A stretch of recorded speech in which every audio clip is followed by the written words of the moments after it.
The sun, the giant star that rises every morning, giving light, warmth, and life to our world. But have you ever wondered where the sun came from? How it was born? What it looked like billions of years ago? And most importantly, what will eventually happen to it?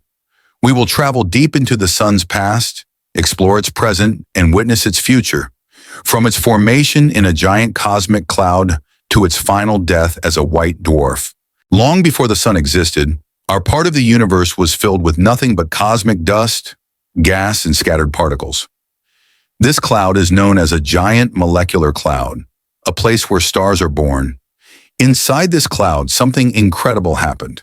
A disturbance, maybe a passing star or a supernova explosion, shook the cloud. And that tiny shake triggered a chain reaction that slowly began pulling material together. Around 4.6 billion years ago, gravity began pulling gas and dust into a giant spinning disk called the solar nebula. This nebula was enormous, much larger than today's solar system. As the material spun faster and faster, most of it gathered in the center.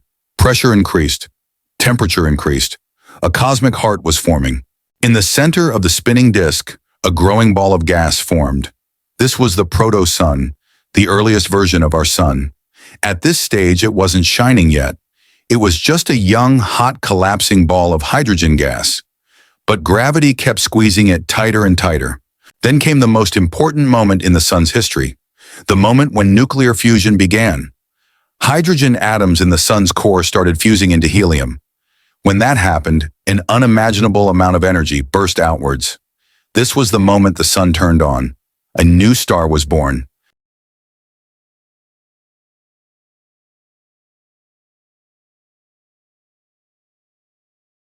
As the sun ignited, the leftover materials in the surrounding disk began forming planets, moons, asteroids, and comets.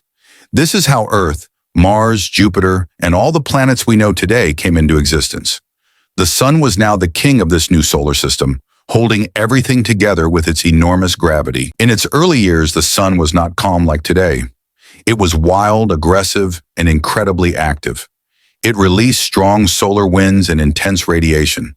These powerful winds blew away dangerous gases from young Earth, protecting our planet from becoming toxic like Venus. The sun, without even knowing, played a critical role in making life possible on Earth. After a few 100 million years, the sun finally stabilized. It entered a stage called the main sequence, where it burns hydrogen steadily and shines with stable brightness. This is the phase the sun is in right now. Today, the sun is a perfect nuclear reactor. In its core, hydrogen fuses into helium. Massive energy is released. This energy travels outward. It takes around 100,000 years to reach the surface, and only 8 minutes to reach Earth. This energy gives us warmth, light, weather, seasons, life. Everything we know is powered by the sun. The sun is made of several layers. Core, where fusion happens. Radiative zone, energy travels slowly. Convective zone, boiling plasma rises and falls. Photosphere, visible surface chromosphere. Red glowing layer, corona. Outer atmosphere, hotter than the surface. Each layer has its own story and importance. The sun has a powerful magnetic field that twists and bends inside it. This magnetic activity creates sunspots, solar flares, solar storms, coronal mass ejections, CMEs. These storms can affect Earth, damage satellites, and disrupt communication systems.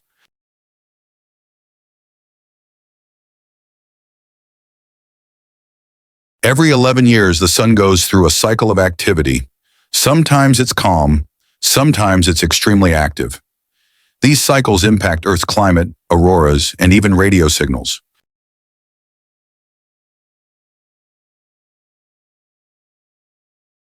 The sun is slowly changing every day. It is becoming brighter and hotter, very slowly but surely.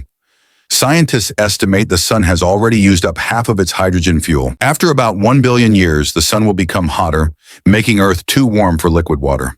Oceans will start evaporating, and Earth will no longer be able to support life as we know it.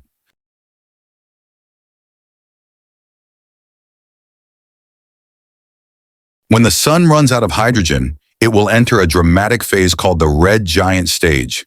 It will expand massively, become 100 times larger, swallow Mercury and Venus, possibly swallow Earth. The calm sun we know will become a giant burning demon in the sky. During the red giant phase, the sun will start burning helium instead of hydrogen. This will create heavier elements like carbon and oxygen. But this phase will not last long. After burning all its fuel, the sun will collapse and eject its outer layers into space, creating a beautiful planetary nebula. At the center, a small core will remain. This is the sun's final form, a white dwarf. This white dwarf will slowly cool down for billions of years until it becomes a cold, dark, dead star. Even after its death, the sun's materials, carbon, oxygen, and heavier elements will float around space. These elements may later form new stars, new planets, and maybe even new life. The sun's death will help create the next generation of the universe. Understanding the sun's history helps us understand how planets form, how life begins, how stars evolve, and what will ultimately happen to our solar system. The sun is the key to our past and our future.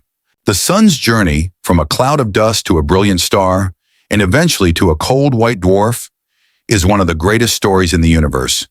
It has shaped our world, powered life, and guided civilizations.